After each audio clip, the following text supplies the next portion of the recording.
Bonjour peuple de Dieu, bonjour bien-aimés frères et sœurs, le Seigneur nous aime et son amour n'a pas de fin. Ce matin, nous bénissons le Seigneur, nous le glorifions pour sa protection divine, sa grâce et son amour dans nos vies.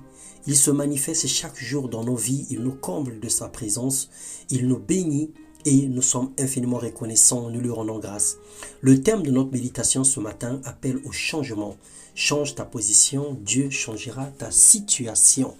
Et nous lisons dans Ésaïe, le chapitre 55, les versets 6 à 9, la Bible déclare « Cherchez l'Éternel pendant qu'il se trouve, invoquez-le tandis qu'il est prêt, que le méchant laisse sa voix et l'homme injuste ses pensées, et qu'il retourne à l'Éternel, il aura pitié de lui et à notre Dieu.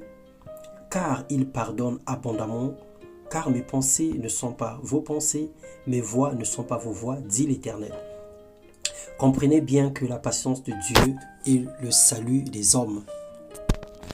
L'apôtre Paul nous l'a écrit dans ses livres. N'oublions pas également que chaque chose a une limite et un temps.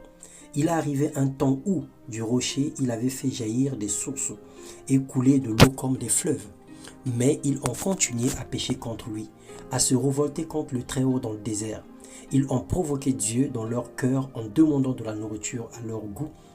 Ils ont parlé contre Dieu, ils ont dit « Dieu pourrait-il dresser une table dans le désert ?» Voici, il a frappé le rocher et l'eau a coulé. Des torrents se sont déversés. Pourrait-il aussi donner du pain ou fournir de la viande à son peuple? L'Éternel a entendu cela et il a été irrité.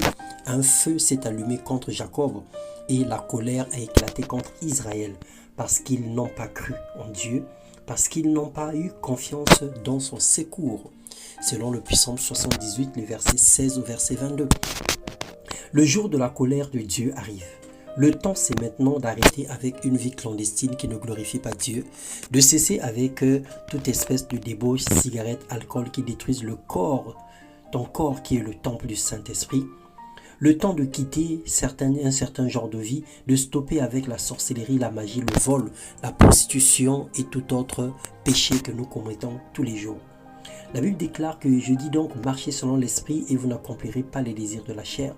Or les œuvres de la chair sont manifestes, je vous le dis d'avance comme je l'ai dit déjà, que ceux qui commettent de telles choses n'hériteront point le royaume de Dieu. Galates 5. Alors bien-aimé, si tu changes de position, Dieu changera ta situation.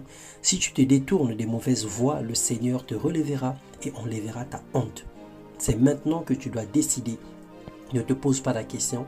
Ne te dis pas que lorsque tu auras laissé la sorcellerie, la magie, les pratiques occultes, la prostitution, qu'est-ce que tu auras comme gain, qu'est-ce que tu mangeras, où est-ce que tu trouveras de la nourriture. Le Seigneur te garantit que si tu abandonnes ces choses, il te donnera la vie éternelle. Et la suite, c'est par la grâce que tu auras le reste de ce que tu désires. Que Dieu te bénisse et il te convainc du péché, du jugement, de la justice, qu'il te donne de sortir d'une vie qui ne te glorifie pas le Seigneur et qu'il te donne la paix en prenant une décision radicale et dans le nom puissant de Jésus-Christ. Soyez abondamment bénis, bon et excellent week-end à tous dans le nom de Jésus-Christ. Amen.